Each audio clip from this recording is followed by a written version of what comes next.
Investment term for the day. 183-day rule. The 183-day rule is used by most countries to determine if someone should be considered a resident for tax purposes.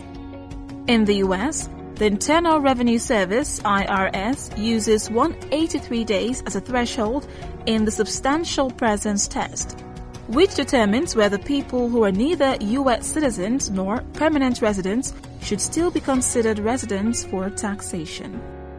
The 183rd day of the year marks a majority of the days in the year, and for this reason, countries around the world use the 183-day threshold to broadly determine whether to tax someone as a resident.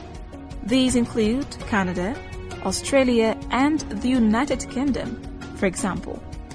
Generally, this means that if you spend 183 days or more in the country during a given year, you are considered a tax resident for that year. Each nation subject to the 183-day rule has its own criteria for considering someone a tax resident. For example, some use the calendar year for its accounting period, whereas some use a fiscal year. Some include the day the person arrives in their country in the account, while some do not. Some countries have even lower thresholds for residency. For example, Switzerland considers you a tax resident if you have spent more than 90 days there.